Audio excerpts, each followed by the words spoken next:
আপনি ক্ষমতায় গিয়ে সুইস ব্যাংকে টাকা জমা রাখবেন, আপনি ইংল্যান্ড, আমেরিকা, ভারতে টাকা পাচার করবেন, সিঙ্গাপুরে টাকা পাচার করবেন, দুবাইয়ে ফ্ল্যাট কিনবেন, গাড়ি কিনবেন, বাড়ি কিনবেন। এটা রাজনীতি না, এটা হচ্ছে চোর নীতি।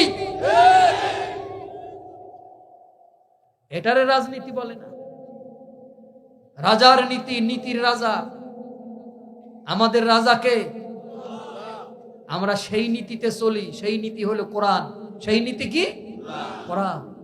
তো সেই নীতির দিকে যখন তোমারে ডাকা হচ্ছে, তুমি বলতেছো রাজনীতি। আবার অনেকে বলে যে ধর্ম আর রাজনীতি আলাদা জিনিস। ধর্ম আর রাজনীতি আলাদা জিনিস না, বরংস আল্লাহর নবী মদিনাতে মসজিদে নববীতে বসে পড়েই তিনি রাষ্ট্র পরিচালনা করেছেন, ঠিক কিনা? যদি আপনি মদিনার ইসলাম বাংলাদেশে কায়েম করতে চান, তাহলে তো আপনার মদ বন্ধ করতে হবে, আপনার বার বন্ধ করতে হবে, আপনার 5 স্টার হোটেলে যাওয়া আপনার বন্ধ হয়ে যাবে। তখন তো চলবে না নেতাজি। আগেরটা বলে গেছিল যে মদিনা ইসলাম কায়েম করব বাংলাদেশে। মদিনা না, মদিনার ইসলাম।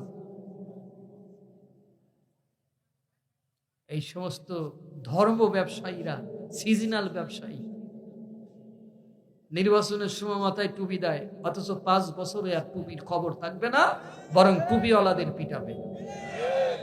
আর এদের সাথে কিছু মৌলবীও জুটেছে। মৌলবীর সন্ধি বিচ্ছেদ করতে পারেন? দিক প্লাস অন্ত বিদ্যাযোগ আলয়, ওরকমের মৌলবীর সন্ধি বিচ্ছেদ করতে পারেন? মৌ প্লাস লোভী, মৌ প্লাস লোভী, তাহলে দাঁড়াচ্ছে কি? মৌ লোভী, মধু লোভী। টাকা যেখানে, এই চামচাগুলো দালালগুলো সেখানে।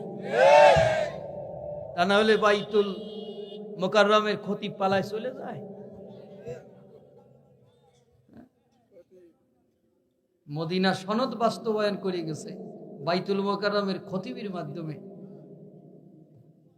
পালায় চলে গেছে। পালায় গেলাম তোদের কারণে,